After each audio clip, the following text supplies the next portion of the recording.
The assay is really what's getting the work done in the product. Ultimately, if your assay isn't going to work, you're not going to get the result that you need, or worse, you're going to get an incorrect result. So it's really important to abide by whatever rules, whatever chemistry rules exist in order to make that assay function. Obviously, we're designing like holistic products here, so there is going to be a cartridge, there may be an instrument, but ultimately, any decisions we're making related to the cartridge or the instrument are going to be driven by us needing to develop a product that correctly goes through the assay.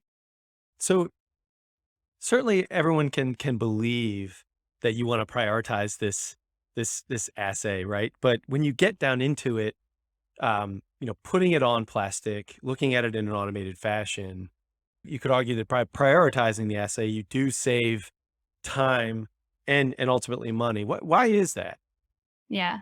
Yeah, I guess, a lot of times in development, we're concerned with time to market and, decreasing development time and basically, thinking about the assay first is a mindset that helps to expedite that process by eliminating unnecessary challenges. We've worked with clients before that, maybe had gotten a few steps down a development process and had made some assay changes. And it's really important to remember that the assay is what's driving here, or else you might end up in a situation where you're honoring some legacy architecture for your cartridge or for your instrument or both that really isn't best suited anymore to the new or the current assay. So it's basically just a means of keeping you focused. As you were talking, I think it brought up a good slight segue, a little bit off script here, but I'm going to go ahead off the script early anyways. So it's prioritizing the assay as we've talked about, but for an assay or for a platform rather to have value, it's not being the ability to run one assay. It's the ability to run a whole menu of assays, some of which aren't even determined, Mhm. when you're developing the system. So how do you think about, developing a platform so that you can kind of adjust for basically future proofing either, customer decisions or assay roadmap? Because I feel like this is a really important consideration when we're developing these systems is develop it so that yes, it's specific enough to run exactly what they're looking for, but also generic, if you will, as a platform to be able to run future assays. How do you keep that in mind?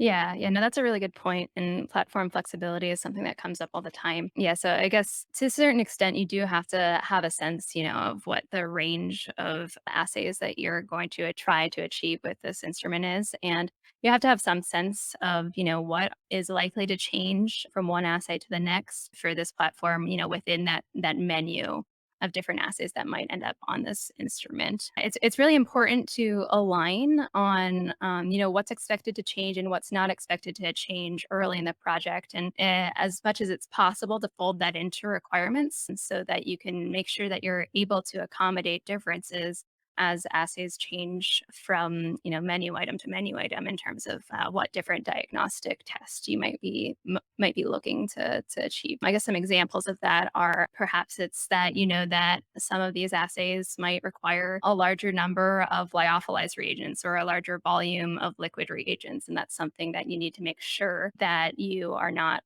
designing a cartridge that is just barely big enough to get by on the current assay. Or, maybe it's that temperatures might need to be, slightly higher or slightly lower for different versions of these assays. And kind of understanding and planning for in your instrument design, making accommodations to allow you to hit those targets that you might not know right now, but ultimately you may need to accommodate in the future. I guess another corollary question to that original one about a platform or developing it for a future, roadmap. How do you design for different sample types? Let's say one is a nasal swab into a dilution buffer, right?